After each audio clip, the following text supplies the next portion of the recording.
Leo, just looking for, I guess, a general update on a couple of bodies and injury reports here. Uh, Savvy's going to be week to week. Same with Nats, upper body, both of them. You guys did make a call up, Matteo Costantini. What about his game can complement this team style?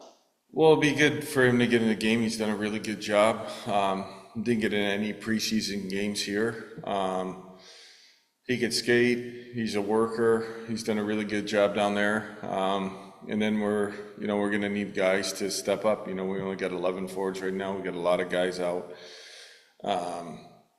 And guys just have to step up. Guys are going to get opportunity to play up in the lineup where they probably wouldn't before. And then it's good for them too. Then you hope when you do get people back, then it makes inner competition if guys play well enough to, fight for spots in the lineup. But right now we got the guys we got to coach them and try to, be as competitive as we can. And we're playing a really good team tonight. He's the second guy to come up from Jacksonville. We talk so much about Amherst Buffalo. From your seat, how beneficial is it to have an ECHL team? Well, yeah, you need players. I mean, these guys are really young. I mean, Red's never played in the league before. Mateo's never played in the league before. So it is beneficial for sure, but they've never played in the league. So you don't know what you're going to get. You hope they're going to work and compete, but then they got to go out there and play. It's a really hard league, especially the schedule that we have, the teams that we're playing right now. They just got to do a good job managing the game and not think too much and just go out there and play. You think this will be an exciting game for Isaac Belleville? Yeah, he's been a really good, we haven't had too much movement on the D end, but when he played really good. I like him a lot. He can move the puck. He actually defends really well because he can skate, so excited that he gets a chance to get back in the lineup. With you guys going 11-7, I mean, obviously Savage exited the game last time, so Metza took some shifts on offense. Is there a chance he would get bumped up occasionally tonight? For sure. I mean, we only have 11 forwards right now, so we have to go 11-7. And then whoever's playing, right now we have, just a lot of guys out. You just got to manage it and see who's going. We switched the lines around a lot last game, and Mets has the ability to make plays, and whatever is best for the team, we'll figure it out when the game starts.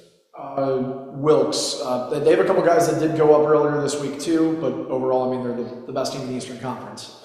Yeah, that's a really good team. Regardless if they have guys coming up, they probably had two lineups that could play in the AHL and be competitive.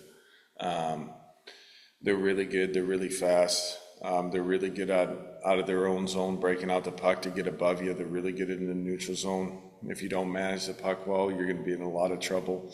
They defend really well.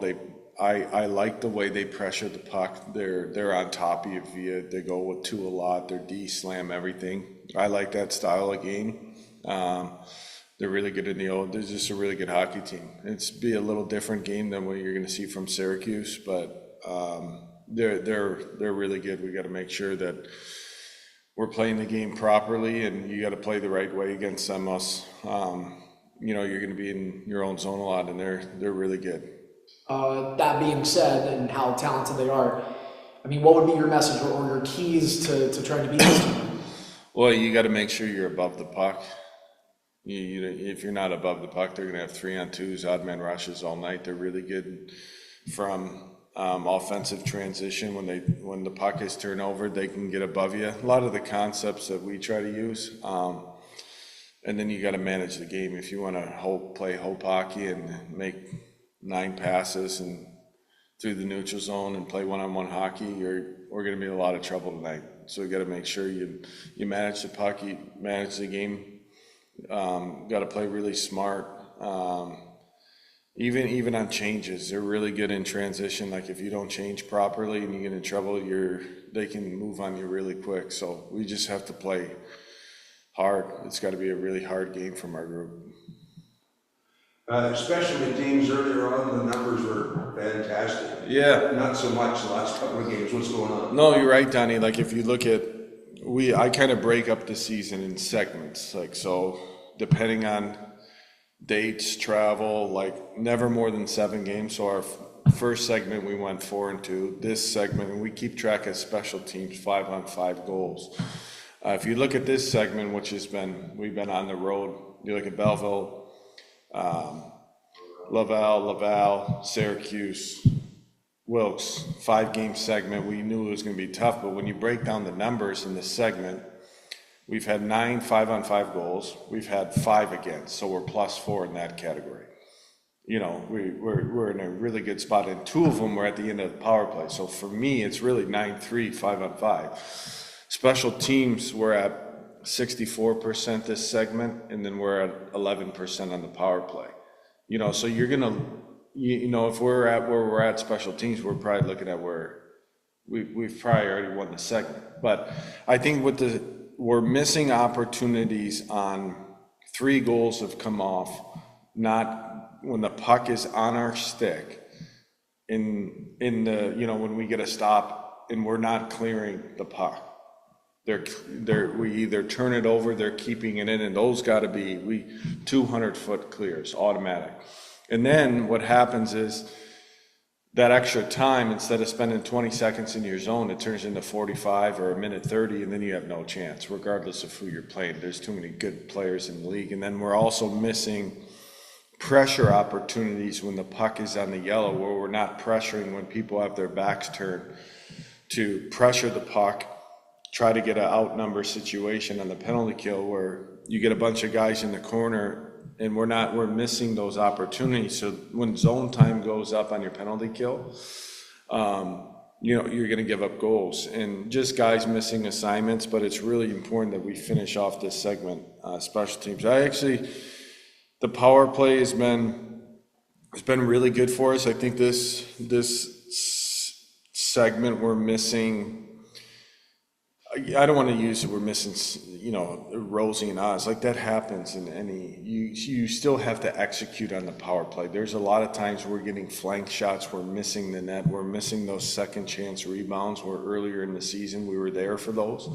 And then also, you know, if you lose the first face-off, your percentage goes down about 20%.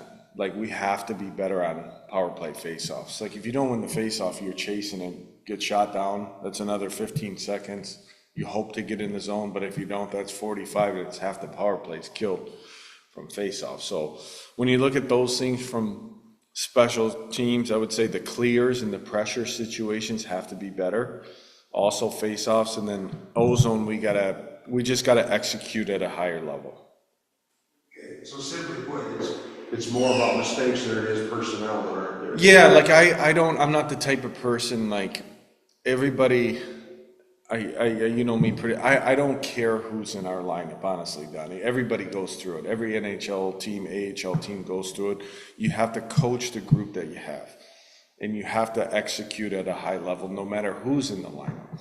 And I don't even like talking about it, because for me, it's like a loser mentality for me. Like, oh, their lineup, look at how good their lineup is. Look at I hate that stuff.